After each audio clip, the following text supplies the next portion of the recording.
Gita coaching के इस YouTube channel में आप सभी का स्वागत है। आज के इस क्लास में हम ज्यामिति पढ़ेंगे। ठीक है, क्या पढ़ेंगे? ज्यामिति पढ़ेंगे, जिसमें हम कुछ विशेष परिभाषाओं को देखेंगे। ठीक, ज्यामिति में हम रेखा, कोण और त्रिभुज, मुख्य रूप से आज की क्लास किस पर होगी? रेखा, कोण और त्रिभुज के परिभाषाओं पर आधारित होगी। ठीक है, तो इन तीनों को देखेंगे आज।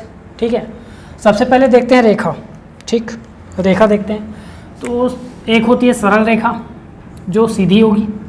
तो जो सीधी होगी उसको हम क्या बोलेंगे? सरल रेखा। कुछ परिभाषाओं को देख लेते हैं, बेसिक से हैं। ठीक है, इसके बाद सरल रेखा के बाद एक होती है वक्र रेखा, जो इस प्रकार से अगर हो गई, जिसमें वक्र आ गए, कर्व आ गया, वो क्या कहलाएगी? वक्र रेखा कहलाएगी। ठीक है, तो सरल रेखा वक्र रेखा हो गया। अब इसके बाद अगर दो सरल रेखाएं एक दूसरे से परस्पर समान दूरी पर हों, ठीक है, शुरू से अंत तक यहाँ जितनी दूरी है उतनी ही दूरी अंत में भी हो, अर्थात वे एक दूसरे को कितना भी बढ़ाया जाए, अगर दोनों रेखाओं को कितना भी आगे और पीछे की ओर बढ़ाया जाए, वे एक दूसरे को कभी नहीं काटेंगी। वे क्या कहलाएंगी? आपको समानांतर रेखा या समांतर रेखा कहलाएंगी। ठीक है, रेखा में देखिए, सबसे पहले तो एक होता है रेखा, ठीक है, दूसरा होता है रेखाखंड, रेखाखंड, तीसरा होता है किरण। ठीक है, तो इन तीनों में क्या है? रेखा क्या है कि इसकी जो लंबाई है वह निश्चित नहीं होती है। ठीक है, लंबाई कैसे निश्चित नहीं होती? कि इसके दोनों तरफ तीर के निशान होंगे। ठीक है, तीर के निशान होंगे और आप इन्हें कितनी भी दूरी तक बढ़ा सकते हैं। ये होता है रेखा। ठीक, रेखाखंड क्या होंगे? इनकी लंबाई निश्चित होती है। अंत में और प्रारंभ में दो बिंदु होंगे, ये बताएंगे कि यहाँ से यहाँ तक इसकी लंबाई है। ठीक, ये कहलाएगा रेखाखंड। और किरण, इसका प्रारंभिक बिंदु तो हमें पता होगा, लेकिन अंतिम बिंदु हमें नहीं पता होगा। इसको आगे की ओर कितना भी बढ़ाया जा सकता है। ठीक है, तो ये इसका प्रारंभिक बिंदु होगा, ये अंतिम बिंदु इसका पता नहीं है। ठीक, कितना भी आगे इसको बढ़ाया जा सकता है। ठीक है, तो ये होती है किरण, ये रेखा, ये रेखाखंड। तो समानांतर रेखा क्या होगा? तो ऐसी दो रेखाएं जिसका प्रत्येक बिंदु पर दूरी समान हो। ठीक है, जिनके प्रत्येक बिंदु पर परस्पर दूरी क्या हो? समान हो, जिसको कितना भी आगे बढ़ाया जाए वे एक दूसरे को प्रतिच्छेद नहीं करेंगी। तो ये क्या कहलाएगा? समानांतर रेखा। ठीक है, फिर एक आती है तिर्यक रेखा या प्रतिच्छेदी रेखा। ठीक है, दो समानांतर रेखाओं को कोई एक रेखा अगर काटे तो उसे हम क्या बोलेंगे? तिर्यक प्रतिच्छेदी रेखा बोलेंगे। ठीक है, और ऐसे इससे क्या होता है, कई कोण बनते हैं, उसको हम देखेंगे आगे। ठीक है, तो ये आपकी हो जाती है तिर्यक रेखा या फिर प्रतिच्छेदी रेखा। तो इन सबको आपको ध्यान रखना है। ये सभी परिभाषाएं हैं, हालांकि एग्जाम में पूछेगा नहीं, लेकिन जब आप इन सबको नहीं समझेंगे तो आपसे क्वेश्चन भी सॉल्व नहीं होंगे। ठीक है, अब इसके बाद आगे देखते हैं कुछ कोणों की परिभाषा देखते हैं। एक तो समांगी रेखा भी होती है। ठीक है, समांगी रेखा मतलब जो एक ही बिंदु से गुजरने वाली कई रेखाएँ, एक ही बिंदु से गुजरने वाली कई रेखाएँ को हम क्या बोलते हैं? समांगी रेखाएँ कहते हैं। और उस बिंदु को क्या बोलेंगे? समांगी बिंदु बोलेंगे। जैसे यहाँ पास इस बिंदु पर ये सभी रेखाएं आकर काट रही हैं, सभी एक दूसरे को प्रतिच्छेद कर रही हैं, तो इस बिंदु को हम क्या बोलेंगे? समांगी बिंदु। और इन रेखाओं को बोलेंगे समांगी रेखाएं। ठीक है, इसके बाद कुछ कोणों की परिभाषा देखते हैं, कुछ कोण देख लेते हैं इसमें। ठीक है, तो चलिए कुछ कोणों की परिभाषा देखते हैं। ठीक है, तो यहाँ पास सबसे पहले हमको जो पता है कि एक होता है समकोण। ठीक है, बहुत लोगों को पता है ये सभी परिभाषाएं, लेकिन इससे आगे भी जानेंगे। ठीक है, तो पहले देखते हैं समकोण त्रिभुज। तो वो समकोण क्या होगा? समकोण क्या होगा? तो 90 डिग्री के एंगल को हम क्या बोलेंगे? समकोण बोलेंगे। ठीक है, 90 डिग्री को क्या बोलेंगे? समकोण बोलेंगे। ठीक, इसके बाद पहला तो आपका हो गया समकोण, दूसरा होता है न्यून कोण। ठीक, न्यून कोण होगा, एक होता है अधिक कोण, अधिक कोण। तो ये सब हम पढ़ चुके हैं पहले से, है ना? सब मतलब हम सभी पिछली कक्षाओं में पढ़ चुके हैं। तो न्यून कोण क्या होता है? जो 90 डिग्री से कम हो। इस 90 डिग्री से इस तरफ अगर झुका हो तो उसको हम क्या बोलेंगे? न्यून कोण बोलेंगे। ये 90 से अगर 89 भी हुआ तो ये न्यून कोण होगा। ठीक है, तो 90 से कितना भी कम हो वो क्या कहलाएगा? न्यून कोण कहलाएगा। तो यहाँ पास हम लिख सकते हैं लेस देन 90 डिग्री। अब यहाँ पास अधिक कोण क्या होगा? अधिक कोण 90 से जो अधिक होगा वो क्या कहलाएगा? अधिक कोण। तो ग्रेटर देन 90 डिग्री लिख सकते हैं। और ये कुछ इस प्रकार से बनेगा। ठीक है, यहाँ पास ये अधिक कोण बन रहा है। यहाँ देखिए, यहाँ तक क्या बन रहा था? 90 डिग्री बन रहा था। यहाँ भी यहाँ पास 90 डिग्री बन रहा था, 90 डिग्री से इस तरफ आया तो न्यून कोण, इस तरफ आ गया तो अधिक कोण, मतलब अधिक हो गया तो अधिक कोण हो गया, कम हुआ तो न्यून कोण हो गया। ठीक है, इसके अलावा एक होता है ऋजु कोण। क्या होता है? ऋजु कोण। तो ऋजु कोण क्या होता है? ये स्ट्रेट एंगल होता है। ठीक है, स्ट्रेट एंगल कहने का मतलब ये 180 डिग्री का एंगल बनाता है। एक सीधी रेखा होगी, कहीं भी एक पॉइंट लेंगे और उसके पास ये क्या कहलाएगा? 180 डिग्री का एंगल बनाएगा। इसको हम क्या बोलेंगे? ऋजु कोण बोलेंगे। ठीक है, तो इतना समझ में आया। इसके बाद देखते हैं शीर्षाभिमुख कोण और वृहत कोण। ठीक है, क्या देखेंगे? शीर्षाभिमुख कोण और वृहत कोण। पहले वृहत कोण देखते हैं। वृहत कोण क्या कहलाएगा? इन्हीं परिभाषाओं में से एक जुड़ जाएगा, वृहत कोण। यहीं पास लिख देते हैं। वृहत कोण क्या होगा? वृहत कोण। तो वृहत कोण जो इस 180 डिग्री से भी ज़्यादा चला जाएगा वो क्या कहलाएगा? वृहत कोण कहलाएगा। तो कैसे ज़्यादा जाएगा? जब हम एक आकृति कुछ इस प्रकार से बनाते हैं और अगर इसके इस तरफ वाला कोण हम देखें तो ये क्या कहलाता है? आपका वृहत कोण कहलाता है। ठीक है, जो 180 से अधिक है, 360 से कम है। ठीक, इसके बाद देखते हैं शीर्षाभिमुख कोण। क्या देखेंगे? शीर्षाभिमुख कोण। तो नाम से स्पष्ट हो रहा है, एक दूसरे के शीर्ष पर स्थापित होंगे, शीर्षाभिमुख कोण। ठीक है, ये आपका एक दूसरे के शीर्ष जब जुड़ते हैं, दोनों कोणों के शीर्ष जुड़ेंगे तो ऐसे दो प्रतिच्छेदी रेखाएं जब एक दूसरे को काटती हैं वहाँ पास क्या बनता है? शीर्षाभिमुख कोण बनता है और ये आपका बराबर होता है। ठीक है, ये देखिए यहाँ ये वाला कोण आपका, इसका शीर्ष इस बिंदु पर है और इसका भी शीर्ष इसी बिंदु पर है। तो ऐसी स्थिति में जो कोण बनता है उसको बोलते हैं शीर्षाभिमुख कोण और ये दोनों कोण परस्पर बराबर होते हैं। कहने का मतलब अगर इसका मान आपका 70 डिग्री है, इस कोण का मान, तो इस कोण का मान भी 70 डिग्री होगा। ऐसे ही ऊपर नीचे भी होगा। इस कोण का मान अगर क्या है, अगर हम देखें 70 ये हो गया, 110 डिग्री ऊपर मान लें तो 110 नीचे भी आ जाएगा। ठीक है, 110 नीचे भी आ जाएगा।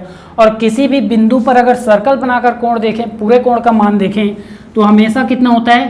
360 होता है। इतना आपको याद रखना है। ठीक है, 360। कैसे?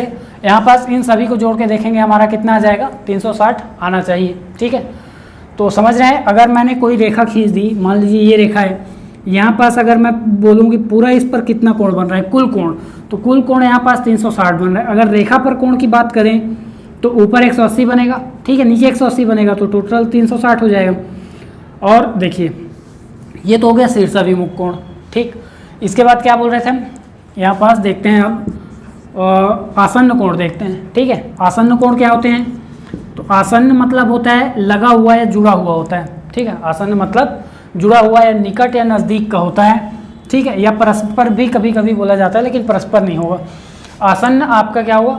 नज़दीक का या लगा हुआ कोण होता है। ठीक है, तो देखिए यहाँ पास दो एक ही रेखा पर बने दो कोणों को हम क्या बोलेंगे? आसन्न कोण बोलेंगे। तो ये एक कोण हो गया और ये दूसरा कोण हो गया। तो अगर हम इसको नाम दे दें A, B, C और D, देखिए ये जो नाम दिए जाते हैं ये बिंदुओं को दिए जाते हैं। ठीक है, तो अगर हम यहाँ पास कोण देखें ACD, तो कोण ACD और कोण ACB, कोण ACB, देखिए यहाँ पास इसी प्रकार से बोला जाएगा। कोण को अगर बोलेंगे तो ACB, जिस कोण की बात की जा रही है वो बीच में रहेगा।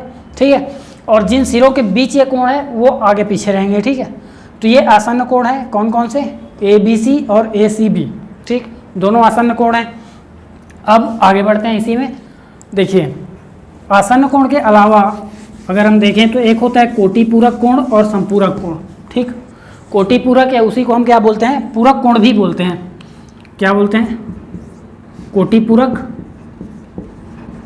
कोटिपूरक या इसी को क्या बोला जाता है? पूरक कोण बोला जाता है। ठीक है, तो ये क्या होता है? किन्हीं भी दो कोणों का योग क्या होगा? हमेशा 90 डिग्री होगा, तो उसे हम बोलेंगे पूरक कोण। जैसे अगर ये हम एक 90 डिग्री का एंगल बनाएं, इसके बीच से एक और रेखा खींच दें, तो यहाँ पास नाम भी दे देते हैं A, B, C और ये D। तो अगर हम एंगल ABD की बात करें, ठीक है, कौन सा एंगल, कौन सा कोण? कोण ABD, ये कोण और कोण DBC, दोनों कोणों को मिलाकर जब 90 डिग्री होता है तब हम इन दोनों कोणों को क्या बोलेंगे? पूरक कोण बोलेंगे। अगर हमें पूछे, मान लीजिए कि इस कोण ए बी डी का मान दे दिया आपको कितना, मान लीजिए कि चलिए 50 अंश दे दिया, ठीक है। तो बोलेगा कि आप कोण ए बी डी के पूरक कोण का मान ज्ञात कीजिए, तो आपको क्या करना है 90 माइनस 50, ये सीधा आपको आ जाएगा पूरक कोण, और कितना आएगा 40 डिग्री आ जाएगा, ठीक है। तो ये होता है पूरक कोण या तो कोटि पूरक कोण। इसके अलावा एक होता है आपका कौन सा हो जाएगा, समपूरक कोण, ठीक है। क्या बोला हमने, समपूरक कोण, समपूरक कोण। तो बिल्कुल इसी के जैसा है, बस यहाँ पास क्या होगा, जो यहाँ पास हम 90 डिग्री देख रहे थे वो 180 डिग्री हो जाएगा, ठीक है। तो किसी एक रेखा पर जितने भी कोण बनते हैं वो क्या कहलाएंगे, किसी एक रेखा पर दो कोणों का योग 180 अंश होना ही क्या कहलाएगा, आपका समपूरक कोण कहलाएगा। अब यहाँ पास देख लीजिए, एक कोण मान लीजिए कितना है 70 अंश है, तो दूसरा कितना हो जाएगा, 180 में से माइनस कीजिए 70 को, कितना आ जाएगा 110 अंश आ जाएगा। तो ये होता है समपूरक कोण। अगर आपको बोले कि 110 अंश का समपूरक कोण ज्ञात कीजिए तो कितना आएगा, 70 अंश आएगा। इसी प्रकार और भी कई कोणों का भी आप समपूरक कोण निकाल सकते हैं, ठीक है। तो ये हो गया आपका कोणों की जो मुख्य परिभाषाएं हैं, ठीक। इसके अलावा याद रखिए कि जब भी किसी भी रेखा पर कोई लंब डाला जाए, ठीक है, लंब मतलब आपका 90 डिग्री का एंगल, ये रेखा है, ठीक है, ये क्या है रेखा। इस रेखा पर कोई दूसरी रेखा अगर लंबवत पड़ती है कहने का मतलब ही क्या होता है 90 डिग्री।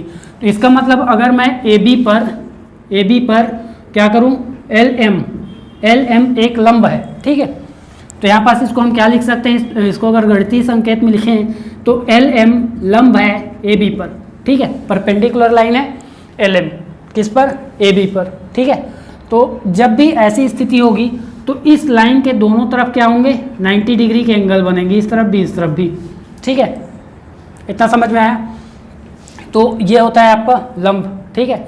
इसके अलावा आपका कोणार्धक की बात की जाती है, तो कोणार्धक क्या होता है, कोणार्धक या अंतःकोण समद्विभाजक, ठीक है, अंतःकोण समद्विभाजक जिसे बोलते हैं, तो वो क्या होता है, देखिए अंतःकोण समद्विभाजक नाम से स्पष्ट है, कोण को दो बराबर भागों में बांटने वाला, ठीक है, कोण को दो बराबर भागों में बांटने वाला क्या कहलाएगा, अंतःकोण समद्विभाजक या कोण समद्विभाजक कहलाएगा, ठीक। तो अगर ये कोण है और इसको मैं दो बराबर भागों में बांट दूँ, पहले कितना था 60 अंश का था मान लीजिए, और उसको मैंने 30-30 अंश में डिवाइड कर दिया, तो ये जो रेखा है ओ सी मान लेते हैं इसको, और इसको बाकी बिंदुओं को ए बी दे दिए। तो ए ओ बी को अगर क्या करे, ओ सी रेखा ने क्या किया, दो बराबर भागों में बांट दिया, तो ये रेखा ओ सी क्या है, कोण ए बी का समद्विभाजक है, एंगल बाइसेक्टर है, ठीक है। ये अभी त्रिभुज में काम आएगा, यहाँ पास काम नहीं आएगा, ठीक है। त्रिभुज की जब परिभाषा देखेंगे अभी उसमें काम आएगा। इसके अलावा आप देखेंगे जैसे दो रेखाएं, अगर दो समांतर रेखाएं, उसकी वो स्थिति देख लेते हैं एक, ठीक है। दो समांतर रेखाओं को अगर कोई तिर्यक प्रतिच्छेदी रेखा प्रतिच्छेद करती है तो वहाँ पास कुछ स्थितियाँ निर्मित होती हैं, ठीक है, जहाँ पास जिससे सवाल बहुत बनते भी हैं और आते भी हैं, ठीक। तो देखते हैं यहाँ पास मान लीजिए ये दो रेखाएं हैं, ये दो समांतर रेखाएं हैं, ठीक है। दो रेखाओं को अगर हम क्या करें, किसी एक तिर्यक प्रतिच्छेदी रेखा से प्रतिच्छेद कराएं, या फिर इस प्रकार का आपको डायग्राम दिखेगा, तब इस स्थिति में क्या होगा, कई प्रकार के कोण बनेंगे यहाँ पास, ठीक है। एक तो आप आसन्न कोण भी कह सकते हो इसे, और संपूरक कोण भी बोल सकते हो ऊपर को, ठीक है। तो देखिए अब यहाँ पास मैं अगर इसको नाम दे दूँ तो ये ए बी है, ठीक है, इसको सी डी नाम दे दिया हमने, और इसको एल एम नाम दे दिया, ठीक। अब यहाँ पास देखिए कोण कितने बनेंगे, कोण यहाँ पास कितने बनेंगे, तो सबसे पहले यहाँ पास आपका शीर्षाभिमुख कोण बन रहा है। देखिए शीर्षाभिमुख कोण से शुरुआत करते हैं, यहाँ पास क्या बन रहा है, शीर्षाभिमुख कोण। अगर हम कोणों को नामकरण कर दें, है ना, तो मान लीजिए इस तरफ जो कोण बने इसको 1 2 3 और ये 4 नाम दे दिया हमने, इस तरफ जो बने इसको 5 6 7, यहाँ पास हम 7 दे देते हैं, और ये लास्ट वाला 8 दे दिया हमने इसको नाम, ठीक। तो यहाँ पास देखिए शीर्षाभिमुख कोण आपको दिख रहे हैं, शीर्षाभिमुख कोण कौन से होंगे, 4 और 2, तो कोण 2 बराबर कोण 4 होंगे, ठीक है।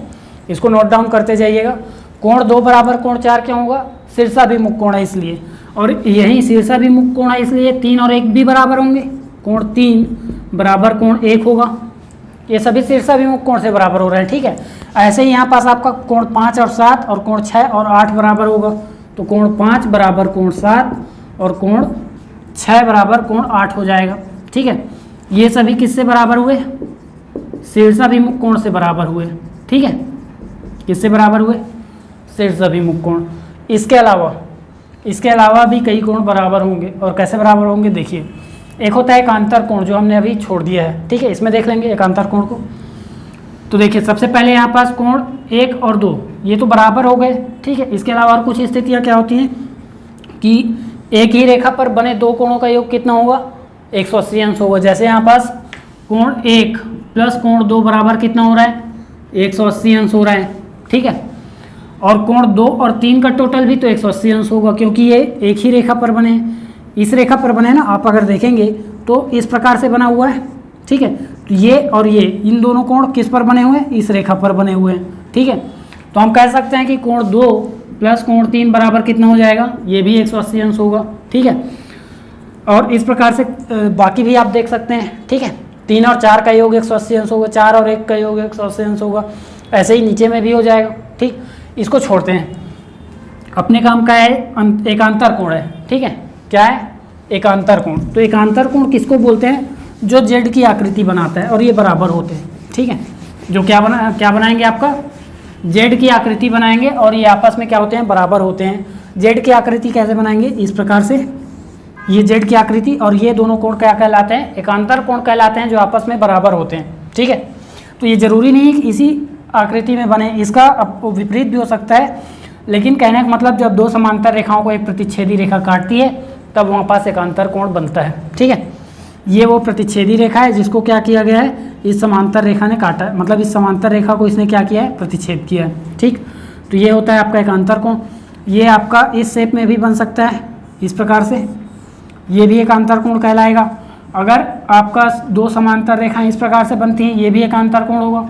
मतलब समझ गया, इसको किसी भी प्रकार से घुमा दिया जाए वो एकांतर कोण ही होगा। ठीक है, समझ में आया? अब देखिए एकांतर कोण यहाँ पास पहचानिए कौन कौन से होंगे। तो यहाँ पास कोण 4 और कोण 5 ये दोनों क्या कहलाएंगे? एकांतर कोण कहलाएंगे। ठीक है, तो यहाँ पास कोण 4 बराबर कोण 5 ये दोनों क्या है? एकांतर कोण कहलाएंगे। ठीक है, तो इसके वजह से कोण 4 और 5 भी बराबर हो गए। देखिए, ठीक, ये किससे बराबर हुआ? एकांतर कोण से। और आपका एकांतर कोण ये भी बन सकता है, तो आपका कौन सा हो जाएगा? 3 और 6 बराबर हो जाएंगे। ठीक है, कौन से बराबर हो जाएंगे? कोण 3 बराबर कोण 6 बराबर हो जाएंगे। ठीक है, इतना समझ में आया? अब देखिए, आपको ये ध्यान रखना है कि इसके अंतःकोणों का योग, ठीक है, एक ही साइड के अंतःकोणों का योग, एक ही साइड मतलब देखिए इस रेखा के अंतःकोण कौन कौन से हैं? अगर इसमें हम अंतःकोण की बात करें पहले तो अंतःकोण ही पहचान लेते हैं। अंतःकोण कौन कौन से हैं इसमें? 3, 4, 5 और 6। कौन कौन से हैं? 3, 4, 5 और 6 ये सभी कोण क्या हैं? अंतःकोण है। तो इसमें बोल रहा है कि एक ही ओर के दो अंतःकोणों का योग कितना होता है? 180 अंश। मतलब यहाँ पास हम कोण 3 और कोण 5 की बात करें तो दोनों को जोड़ेंगे, कोण 3 प्लस कोण 5 जब दोनों को ऐड करेंगे तो कितना आ जाएगा? आपका 180 अंश आएगा। ठीक, इसी प्रकार कोण 4 और 6, कोण 4 प्लस कोण 6 बराबर कितना हो जाएगा? कोण 4 और कोण 6 का मान कितना हो जाएगा? टोटल 180 अंश हो जाएगा। ठीक, तो ये यहाँ पास कई स्थितियाँ हैं जो आपको कंफ्यूज कर सकती हैं, लेकिन आप जब इसको एक दो बार अपने हाथों से बनाएंगे, सॉल्व करेंगे, क्वेश्चन सॉल्व करेंगे तो आपको बन जाएगा आसानी से। ठीक है, और बहुत आसान होता है, लेकिन हम जब पढ़े नहीं रहते हैं तो कठिन लगेगा ही, है ना। तो यहाँ पास देखते हैं आगे, और इसमें कौन सा हो जाएगा, और कौन कौन से कोण बराबर हो सकते हैं बताइए। अब आप इन दोनों के आधार पर भी निष्कर्ष निकाल सकते हैं। ठीक है, हमने यहाँ कोण 4 और कोण 5 को बराबर कहा, और यहाँ कोण 5 और कोण 7 बराबर है। तो यहाँ देखिए कोण 5 भी है, यहाँ भी है, और कोण 5 यहाँ भी है। तो इसका निष्कर्ष हम निकाल सकते हैं कोण 4 बराबर कोण 7। ठीक, कोण 4 बराबर कोण 7। अच्छा, ये निष्कर्ष क्यों निकला? क्योंकि देखिए जब आप किसी भी दो समांतर रेखाओं को क्या करेंगे? काटेंगे, प्रतिच्छेद करेंगे। ठीक है, किसी एक रेखा से, तो क्या होगा देखते हैं। दो समांतर रेखाएं, हमने इसको प्रतिच्छेद किया। ठीक, प्रतिच्छेद किया इसको, किस रेखा ने? इस LM रेखा ने इसको प्रतिच्छेद किया। तो देखिए जो कोण यहाँ पास बनेगा वही कोण यहाँ पास बनेगा। ठीक, इसका मतलब इस रूल से कौन कौन से कोण बराबर हो रहे हैं? कोण 1 बराबर कोण 6। ठीक, तो जो कोण यहाँ बनेगा वही कोण यहाँ भी बनेगा। ठीक, इससे देखिए यहाँ पास कौन कौन से बराबर हो रहा है, कोण 2 बराबर कोण 5। ठीक, इसके बाद जो कोण यहाँ बनेगा वही तो यहाँ भी बनेगा। मतलब एक ही प्रतिच्छेदी रेखा द्वारा बनाए गए संगत कोणों का योग, मतलब कोणों का मान बराबर होता है।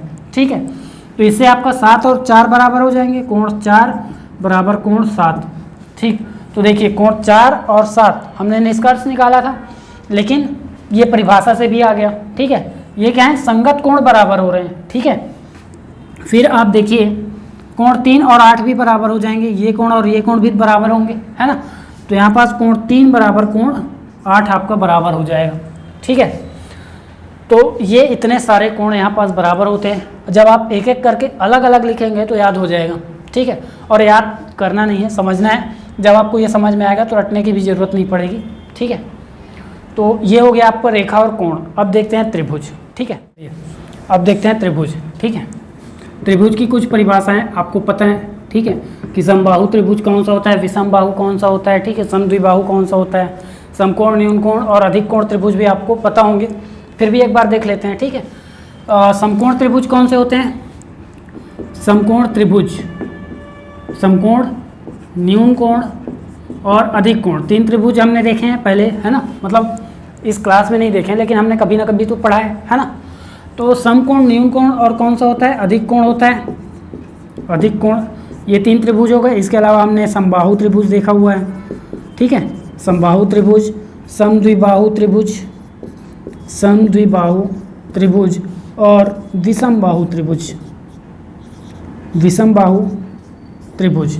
ये आपके कोण है जो आपने पहले देखे हुए हैं। ठीक है, जो लगभग आप सभी को पता होगा, फिर भी एक बार देख लेते हैं। समकोण त्रिभुज मतलब कोई भी एक कोण कम से कम कितना होना चाहिए, 90 अंश का होना चाहिए। कम से कम कोई एक कोण कितना होगा, वैसे एक ही कोण हो सकता है 90 अंश, 2 कोण होंगे नहीं। ठीक है, तो 90 डिग्री का एंगल कम से कम एक कोण होना चाहिए। ठीक है, कम से कम एक कोण 90 डिग्री होगा, तभी वो क्या कहलाएगा, समकोण। और एक ही कोण हो सकता है, क्योंकि देखिए जब त्रिभुज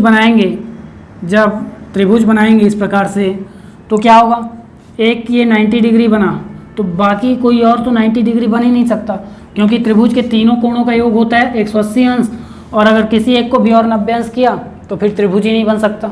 ठीक है, तो ये होता है आपका त्रिभुज, इसमें समकोण। फिर न्यून कोण त्रिभुज, न्यून कोण त्रिभुज मतलब कोई भी कोण आपका 90 अंश से अधिक नहीं होना चाहिए। ठीक है, सारे कोण कितने होने चाहिए, लेस देन 90 डिग्री। ठीक है, कम होने चाहिए 90 अंश से, तभी क्या कहलाएंगे, न्यून कोण। अधिक कोण मतलब कोई एक कोण कम से कम कितना होना चाहिए, कोई एक कोण कम से कम कितना होगा, ग्रेटर देन 90 डिग्री। ठीक है, ग्रेटर देन 90 डिग्री होगा, तब वो क्या कहलाएगा, अधिक कोण कहलाएगा। मतलब अगर हम डायग्राम में देखें तो ये आपका समकोण है, ये आपका न्यून कोण है, लगभग सारे कोण 60 डिग्री के आसपास है। ठीक, ये आपका न्यून कोण हो गया। और अगर हम इसको इसी प्रकार से ऐसे बना दें, ये क्या हो जाएगा, आपका अधिक कोण हो जाएगा, अधिक कोण त्रिभुज कहलाएगा। ठीक, तो ये होता है अधिक कोण त्रिभुज, समकोण और न्यून कोण त्रिभुज। ठीक, इसके बाद देखते हैं समबाहु त्रिभुज। तो ऐसे त्रिभुज जिसकी तीनों भुजाएं क्या होंगे, तीनों भुजाएं आपके बराबर होंगे। अब ये तो आपके कोण के आधार पर बांटा गया था। ठीक है, नीचे भुजाओं के आधार पर है, तो तीनों भुजाओं का मान बराबर होगा, तीनों भुजाओं का मान बराबर होगा। और देखिए जो समबाहु त्रिभुज है उसमें ज़्यादातर आपका चांस है कि आपका 60 डिग्री का एंगल बनेगा। ठीक है, तीनों कोण भी बराबर होंगे, क्योंकि समबाहु त्रिभुज में क्या होंगे, जब तीनों भुजाएं बराबर होंगी, मान लीजिए अगर इसकी तीनों भुजाएं बराबर हैं तो इसके तीनों कोण भी बराबर होंगे और 60 डिग्री के होंगे। ठीक है, समद्विबाहु, इसमें क्या होंगे, 2 भुजाएं बराबर होंगी, नाम से स्पष्ट है। ठीक है, 2 भुजाएं बराबर होंगी। और विषम बाहु क्या होगा, कोई भी भुजा बराबर नहीं होगी, सारे भुजाओं का मान क्या होगा, सभी भुजाओं का मान क्या होगा, अलग होगा, सारे भुजाओं का मान अलग होगा, कोई भी भुजा बराबर नहीं होगी। ठीक है, याद रखेंगे। ये हो गया आपका जो सिंपल सा परिभाषा था, जो सभी हम लोग जान रहे थे। ठीक है, इसके बाद जो हम लोगों ने पढ़ा है लेकिन भूल गए हैं 10वीं के बाद। ठीक है, मतलब कुछ इससे जुड़ी परिभाषाएं जो आपको याद होनी चाहिए पर है नहीं। ठीक है, जैसे आपका समरूप त्रिभुज, समरूप त्रिभुज किसे बोलते हैं और क्या बोला जाए, सर्वांग सम त्रिभुज किसे बोलते हैं। तो देखते हैं अभी, ठीक है।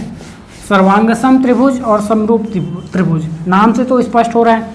सर्वांग सम मतलब जिसका कोण भी बराबर हो, भुजा भी बराबर हो, पूरा एक दूसरे को ढक ले, उसको बोलेंगे हम सर्वांग सम त्रिभुज।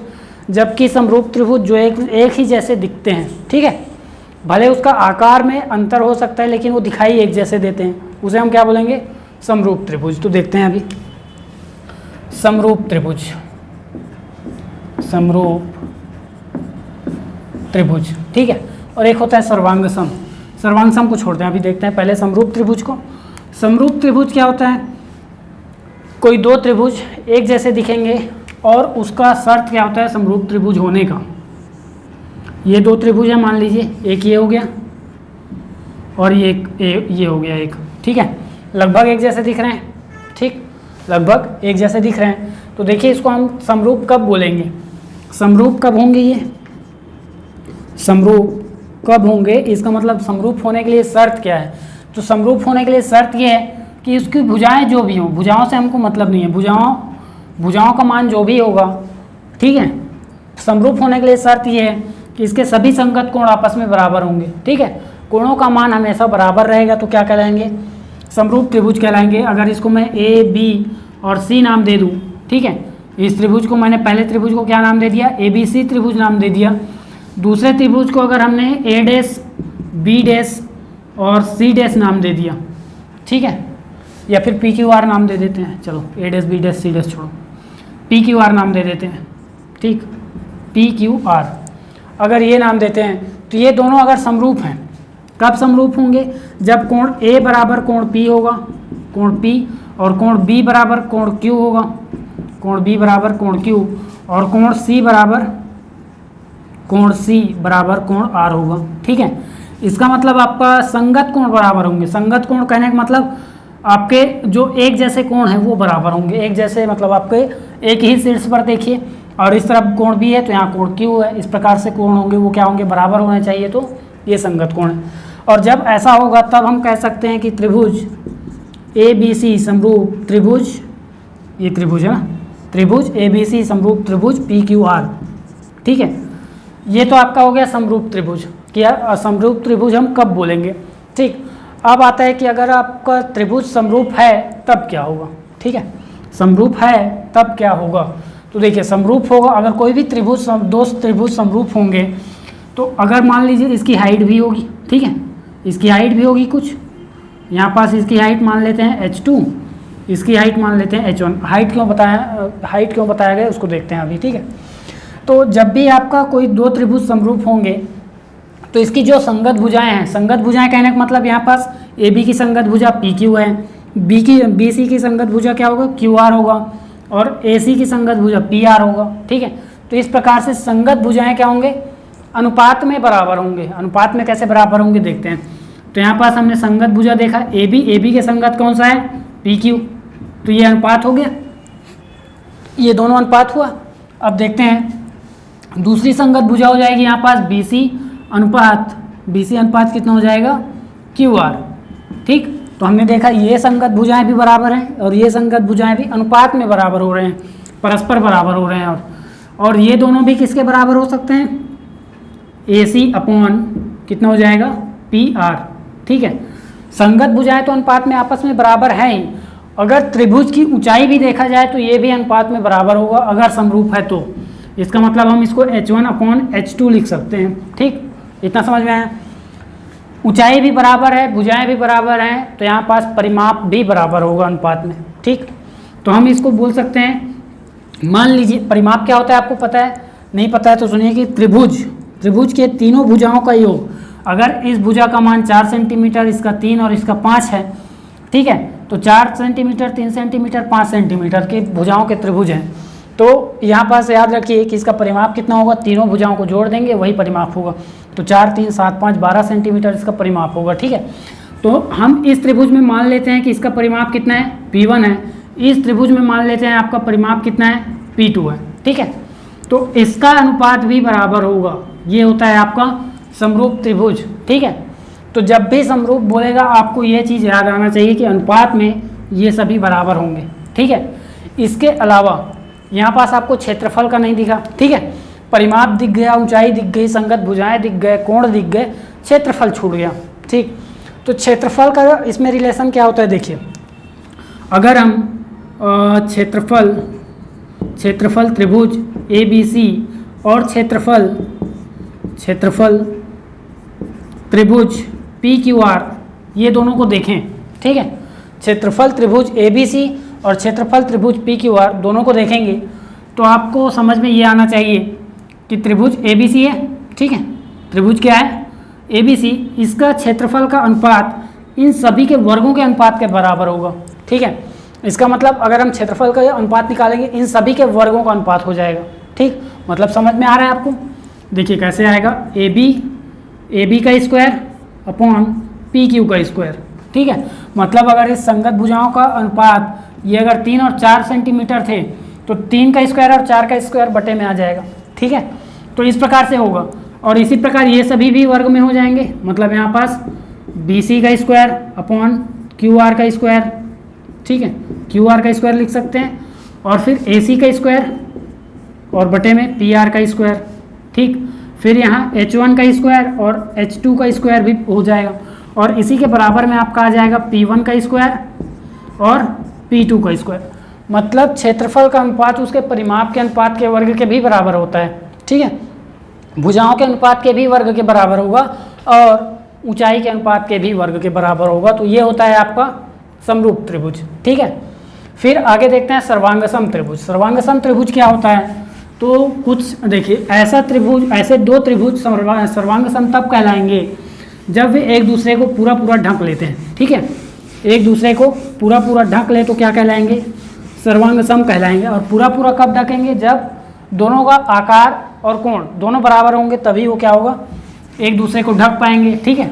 तो सर्वांगसम हुआ, अगर हमें सर्वांगसम की पता चल गई, ठीक है, कि अगर दो त्रिभुज सर्वांगसम है तो हम क्या कर सकते हैं, हम उनका एक का भी कोण पता है तो हम दूसरे का भी कोण निकाल लेंगे, एक की भुजा पता है तो दूसरे का संगत भुजा निकाल सकते हैं, ठीक है। तो मान लीजिए कि दो त्रिभुज ऐसे हैं, ठीक, दो त्रिभुज ऐसे हैं जो आपको एक दूसरे को ढक लेंगे ऐसा दिखाई दे रहा है, समान आकार के हैं लगभग, ठीक है, समान आकार के हैं तो क्या कहलाएंगे, सर्वांगसम कहलाएंगे, ठीक है। ये तो परिभाषा है, लेकिन चेक कैसे करेंगे कि ये सर्वांगसम है। तो आप लोगों को याद होगा कि 10वीं में हमने क्या पढ़ा है, 10th क्लास में हमने पढ़ा हुआ है कि दो भुजाएं क्या होंगी, यहाँ पास कुछ प्रमेय हमने पढ़ा हुआ है कि भुजा कोण भुजा प्रमेय, भुजा भुजा भुजा प्रमेय, ठीक है। मतलब आपका साइड एंगल और साइड, इसी को हमने क्या कहा, भुजा कोण भुजा प्रमेय। इसका मतलब दो भुजाएं दिख रही हैं आपको, इसका मतलब दोनों त्रिभुजों में दो भुजाएं और एक कोण अगर बराबर है तो हम कह सकते हैं कि वो त्रिभुज क्या है, सर्वांगसम है। ABC ले लेते हैं इसको और इसको हमने PQR ले लिया, ठीक है। तो इसमें हमको सिर्फ ये प्रूफ करना रहता था कि AB बराबर PQ, BC बराबर QR और PRQ बराबर ACB, यानी दो भुजाएं और एक एंगल अगर हमने बराबर दिखा दिया तो वो क्या हो जाएगा, आपका सर्वांगसम हो जाएगा। ये तो पहला कंडीशन है। दूसरा आपका भुजा भुजा भुजा, तीनों भुजाएं अगर बराबर हैं तो भी सर्वांगसम होंगी, क्योंकि तीनों भुजाएं अगर बराबर हैं तो कोण भी बराबर हो जाएंगे, ठीक है। इसके बाद कोण भुजा कोण, ठीक है, एंगल साइड एंगल, ये तीन इसमें क्या थे, प्रमेय थे, मुख्य प्रमेय थे जो आपको याद रखने हैं, ठीक है। इसके बाद आपका और कुछ परिभाषाएं देख लेते हैं, लेकिन आपको ये समझ में आ रहा, ये नहीं आ रहा होगा कि सर्वांगसम में और समरूप में अंतर क्या है। त्रिभुज तो हमने दोनों में एक तरह का बना दिया। तो देखिए जब भी आपका समरूप और सर्वांगसम की बात की जाएगी, ठीक, तो ये त्रिभुज है, इसके अंदर अगर मैंने कोई एक रेखा भी समांतर रेखा खींच दी, ठीक, ये पहले त्रिभुज कौन सा था, ABC थी, ठीक है, पहले त्रिभुज क्या था, ABC था, ठीक। इसमें अगर हम क्या करें, किसी भी भुजा के समांतर एक रेखा अंदर में ही खींच दें और इसको हमने मान लिया जाए क्या नाम दे दिया, DE नाम दे दिया, ठीक है, DE नाम दे दिया, तो ABC जो त्रिभुज है वो समरूप हो जाएगा ADE के। मतलब समझ में आया आपको। लेकिन यहाँ पास देखिए हम ये लिख सकते हैं कि त्रिभुज ABC समरूप है त्रिभुज, ये त्रिभुज का साइन बनाएंगे यहाँ पास, त्रिभुज ADE, ठीक है, हम समरूप कह सकते हैं। लेकिन यहाँ पास हमने इसको क्या कहा था, त्रिभुज ABC सर्वांग सम, सर्वांग सम का साइन ऐसा रहेगा, दो बराबर रहेंगे, उसके ऊपर समरूप वाला साइन लगा देंगे हम, ठीक है। इसके बाद त्रिभुज कौन सा, PQR, ये आपका सर्वांग सम बता रहा है, ठीक है। ये साइन आपका क्या बता रहा है, सर्वांग सम। लेकिन यहाँ देखिए ये समरूप तो है, लेकिन यहाँ पास क्या होगा, त्रिभुज ABC सर्वांग सम नहीं है, किसके, त्रिभुज ADE के। क्यों नहीं है, क्योंकि हमने परिभाषा देखा एक दूसरे को ढक लेना चाहिए। ढकेगा कब, जब भुजाएं बराबर होंगी, यहाँ तो भुजाएं बराबर नहीं है, ठीक है। ठीक, तो ये था सर्वांग सम और समरूप। इसके बाद कुछ और परिभाषाएं देखते हैं इसमें, ठीक है। इसकी त्रिभुज की होती है एक माध्यिका, माध्यिका क्या होगा, तो माध्यिका आपका देखिए क्या होगा, जो सम्मुख भुजा को क्या करे, दो भागों में बांट दे, दो बराबर भागों में बांट दे, ठीक है। किसी एक शीर्ष से निकलेगी और उसके सामने वाली भुजा को दो बराबर भागों में बांट देगी, वो क्या कहलाएगी, माध्यिका कहलाएगी। किसी भी त्रिभुज में 3 माध्यिका हो सकते हैं, ठीक है। कितने माध्यिका हो सकते हैं, 3 माध्यिका हो सकते हैं। कैसे, देखिए एक त्रिभुज है मान लीजिए, ठीक, ये क्या है, त्रिभुज कौन सा, ABC नाम दे देते हैं, ABC नाम हमने दे दिया इसको, ठीक है। इसकी माध्यिका आई A से, ठीक है, ये एक शीर्ष है, इससे हमने एक माध्यिका ले लिया ये, ठीक, A से D तक मान लिया जाए, ठीक, कौन से बिंदु पर, तो हम ये कह सकते हैं कि AD क्या है, माध्यिका है, AD माध्यिका है किस पर, BC की, ठीक, इतना समझ में आया। अब देखिए माध्यिका है लेकिन लंब है ऐसा नहीं मानना है, ठीक है, कि यहाँ पास सीधा सीधा है तो यहाँ 90 डिग्री ही बनेगा, ऐसा आवश्यक नहीं है। हो सकता है यहाँ पास बन रहा है लेकिन आवश्यक नहीं है, ठीक है। ये हुआ माध्यिका। तो जब भी AD माध्यिका BC को दो भागों में बांटेगी तो यहाँ पास हमको क्या मिलेगा, जो भुजा है BD बराबर आपको क्या मिल जाएगा, CD, ठीक है, BD बराबर CD मिल जाएगा। तो ये होती है माध्यिका, जो सम्मुख भुजा को क्या करे, दो बराबर भागों में बांट दें, ठीक है। इसके बाद देखिए तीन माध्यिकाएं हो सकती है मैंने बोला, तो ये दूसरी माध्यिका यहाँ गई E पर, C से माध्यिका आ जाएगी, मान लीजिए यहाँ से ये C पर आ गई, मतलब C से निकल के आ गई किस पर, F पर। तो C की CF माध्यिका ने क्या किया, AB को दो बराबर भागों में बांटा और AC को किसने बांटा, BE माध्यिका ने बांट दिया, ठीक। अब ये एक ही बिंदु पर क्रॉस करेंगे, कोई भी त्रिभुज हो, तीनों माध्यिकाएं क्या करेंगी, एक ही बिंदु पर हमेशा क्रॉस करेंगी, उसको हम क्या बोलेंगे, केंद्रक बोलेंगे। तो यहाँ पास मान लीजिए O बिंदु पर क्या कर रहा है, प्रतिच्छेद कर रहा है, तो इसको हम क्या बोलेंगे, केंद्रक, ठीक। ये क्या थी, माध्यिका, माध्यिका, ठीक है। तो देखिए माध्यिका ने भुजाओं को दो बराबर भागों में बांटा। अब केंद्रक क्या करेगा, केंद्रक इस माध्यिका को ऐसे बांटेगा, इस अनुपात में बांटेगा कि ये जो ऊपर के जिस सिरे से आ रहा है और सम्मुख भुजा वाला सिरा है, ठीक है, तो इसको 2:1 के अनुपात में बांटेगा। कैसे बांटेगा, देखिए A से O तक आएंगे अगर, ठीक है, A से O तक आएंगे और O से D दोनों का अगर अनुपात निकालें तो ये हमेशा हमको 2:1 मिलेगा, मान चाहे कोई भी हो। अगर ये 4 सेंटीमीटर है तो ये 2 रहेगा, ये 6 है तो ये 3 रहेगा, ऐसा, ठीक है। और टोटल इसका मान अगर 9 है तो भी आप निकाल सकते हो अनुपात से, ठीक है। मान लीजिए AD की लंबाई 9 सेंटीमीटर है तो यहाँ पास AO की लंबाई कितनी होगी, तो इसको आप क्या करेंगे, 2:1 में बांट दीजिए, 2x प्लस x बराबर 9 सेंटीमीटर आना चाहिए, 3x बराबर आ जाएगा 3, तो x बराबर आ जाएगा आपका x बराबर आ जाएगा 3, ठीक है। 3 से डिवाइड करेंगे तो x क्या होगा, 1 का मान है, मतलब OD का मान 3 सेंटीमीटर आ जाएगा और AO का मान कितना आ जाएगा, जो बचा हुआ है, यानी 6 सेंटीमीटर आ गया, ठीक। तो इस प्रकार से इसका मान आप निकाल सकते हैं और क्वेश्चन आता भी है, ठीक है। तो ये हुआ माध्यिका और केंद्रक की बात, ठीक है। तो माध्यिका में देखिए एक ही नहीं, AO प्लस OD ही नहीं, ठीक है, इसके अलावा जितने भी माध्यिकाएं हैं उनको भी 2:1 में बांटेगा। इसका मतलब हम CO/OF भी लिख सकते हैं, ठीक है। क्या लिखेंगे, CO/OF लिखेंगे, और इसके अलावा OB/OE भी लिख सकते हैं, ठीक है, OB/OE भी लिख सकते हैं। तो ये हुआ आपका त्रिभुज, माध्यिका, केंद्रक और सर्वांगसम त्रिभुज, समरूप त्रिभुज, ये सभी हो गए, ठीक है। फिर आता है इसमें आपका अंतः केंद्र, परिकेंद्र। हमने केंद्रक देख लिया, अंतः केंद्र, परिकेंद्र देख लेते हैं, ठीक है। अंतः केंद्र और परिकेंद्र। अंतः केंद्र मतलब जो आपका क्या करे, अंतःवृत्त बनाएगा और परिकेंद्र जो त्रिभुज के परिवृत्त बनाएगा। सभी ने बनाया हुआ 10th क्लास में, ठीक है। बस अभी आपको उसको समझना है, बनाने की तो आवश्यकता है नहीं, आपको एग्जाम में टिक लगाना है केवल, है ना। तो यहाँ देखते हैं कैसे। मान लीजिए ये त्रिभुज है, ये क्या है, त्रिभुज है।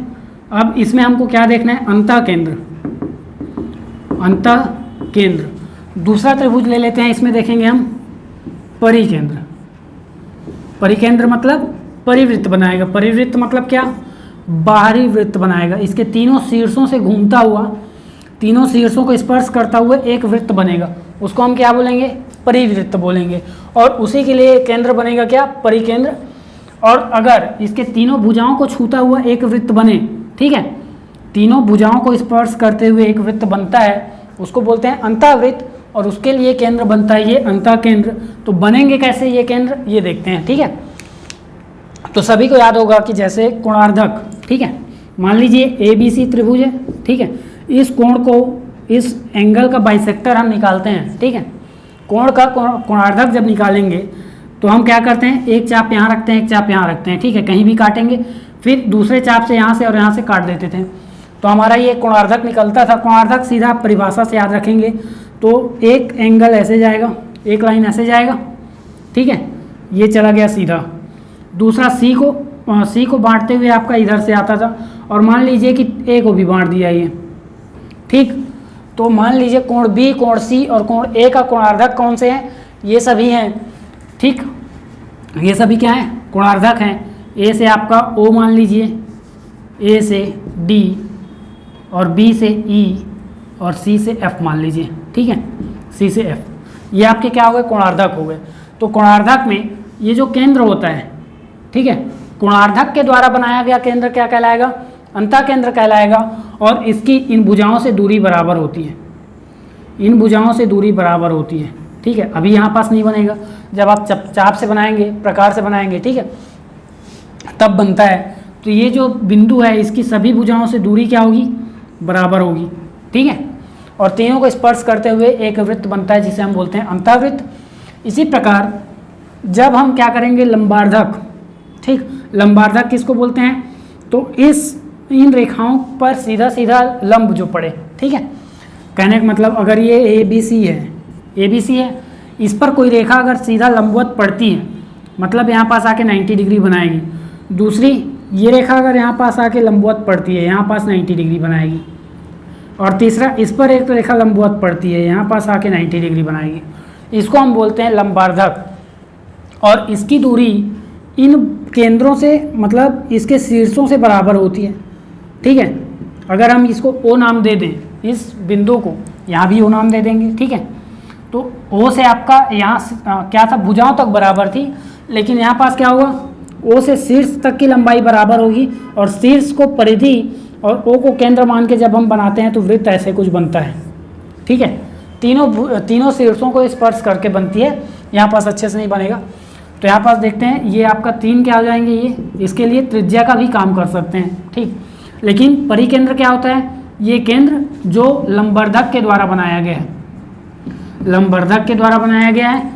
और अंतःकेंद्र कौन सा होता है, जो कोणार्धक के द्वारा बनाया गया है, ठीक है।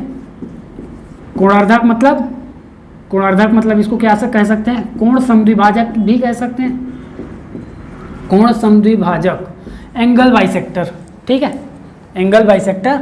और लंबर्धक ये नहीं सोचना है कि भुजाओं को बराबर भागों में बांटेगा, नहीं, ठीक है, हाँ बांटता है, लेकिन आपको ये याद रखना है 90 डिग्री, ठीक है। 90 डिग्री होगा तभी वो क्या कहलाएगा, लंबर्धक कहलाएगा। 90 डिग्री की वह रेखा जो इस भुजा को 2 बराबर भागों में बांट दे, वो क्या कहलाएगी, लंबर्धक कहलाएगी। लंबर्धक द्वारा बनाया गया केंद्र, यानी तीनों लंबर्धक जहाँ पास प्रतिच्छेद करते हैं वो क्या कहलाएगा, परिकेंद्र। तीनों कोणार्धक जहाँ पास प्रतिच्छेद करेंगे वो अंतःकेंद्र कहलाएगा, ठीक है। तो ये हो गया आपका त्रिभुज।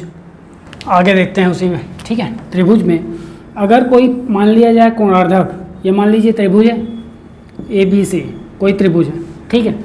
इस त्रिभुज में मान लीजिए कि एंगल A का जो कोण A है, इसका जो अर्धक है, कोणार्धक है, इसने क्या किया, इसको 2 बराबर भागों में बांट दिया, ये भी x डिग्री है, ये भी x डिग्री है, ठीक है। तो 2 बराबर भागों में बांटेगा तो इसके भुजाओं का जो अनुपात होगा, अर्थात ये मान लीजिए a से d पर इसने काटा है, ठीक है, d बिंदु पर इसने प्रतिच्छेद किया है, तो BD अनुपात CD, ठीक है, BD अनुपात CD, मतलब इस रेखा और इस रेखा का जो अनुपात बनेगा वो उसी अनुपात के बराबर होगा जो इसके शेष भुजाओं का अनुपात है। शेष भुजाएं कौन कौन सी बच गई, इसमें AB बच गया और AC बच गया, इसमें तो खुद प्रतिच्छेद किया हुआ है, ठीक है। तो हम यहाँ पास क्या कह सकते हैं, AB अनुपात AC, ठीक है। तो ये समझ में आया, शेष 2 भुजाओं का अनुपात इसी के अनुपात में होता है, ठीक। इसको हम क्या बोलेंगे, और इसका नियम है, मतलब कोणार्धक जब होता है तो ये इस अनुपात में बांट देता है त्रिभुज के भुजाओं को, ठीक है। तो यहाँ पास हम आज का क्लास खत्म करते हैं, ठीक है। त्रिभुज का लगभग हमने पूरा परिभाषाएं देख ली है, रेखा और कोण भी देख लिया है, और इसी प्रकार के और वीडियोज़ के लिए जुड़े रहिए चैनल से। वीडियो में अंत तक बने रहने के लिए धन्यवाद।